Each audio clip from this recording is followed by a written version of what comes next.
Hello everyone, আজকের ব্লগটা না কোনো বিয়েবাড়ি ব্লগ, না কোথাও ছোটোখাটো ঘুরতে যাওয়ার ব্লগ।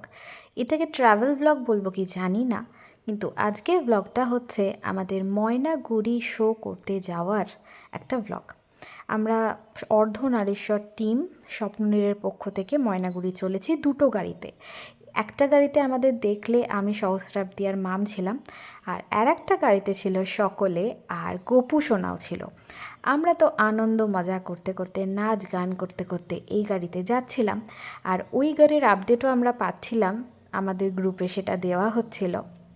আমরা বেরিয়ে পড়েছিলাম সকালবেলা প্রায় 7:30 পৌনে 8টায় এবং রাতে পৌঁছেছিলাম 11:15টায়। বুঝতে পারছো তো, অল্প রাস্তা নয়। এটা ছিল আমাদের প্রথম স্টপেজ, যখন আমরা লাঞ্চ করার জন্য একটা জায়গায় দাঁড়িয়েছিলাম। এই রেস্টুরেন্টটার নাম হচ্ছে আমন্ত্রণ।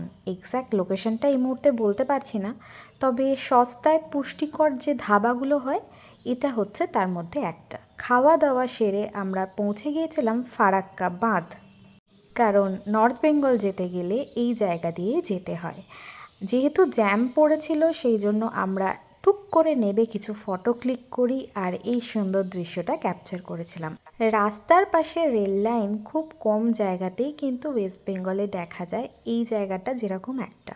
ট্রাভেল করতে করতে সন্ধে ঘনিয়ে এসেছিল। যেহেতু আমি চা ক্যারি করছিলাম, আমরা গাড়ির মধ্যেই চায়ের পর্বটা সেরে নিই।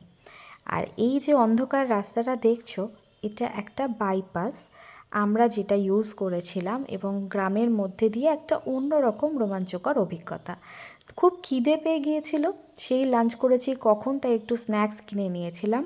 আর এই অদ্ভুত দেখতে গাড়িটা আমাদের চোখে পড়ে। জানি না বরের গাড়ি না কেউ শখে সাজিয়ে নিয়ে যাচ্ছিল, তবে দেখতে কিন্তু অসাধারণ লাগছিল। এরপরে মহানন্দা ব্যারেজ ক্রস করে আমরা পৌঁছে গিয়েছিলাম একটা ধাবায়। একটু চা খাওয়া, একটু টুকটাক স্ন্যাক্স কেনা, এটাই ছিল আমাদের উদ্দেশ্য। এছাড়াও আমাদের আরেকটি গাড়ি একটু প্রবলেমে পড়ায় ওরা আমাদের থেকে অনেকটা পিছনে রয়ে গেছিলো, ওদের খবরাখবরেরও একটা ব্যাপার ছিল। তারপর আর কি, তিস্তা ব্যারেজ ক্রস করে ঢুকে গেলাম ময়নাগুড়ি। তখন বাজে রাত্রির প্রায় 11টা।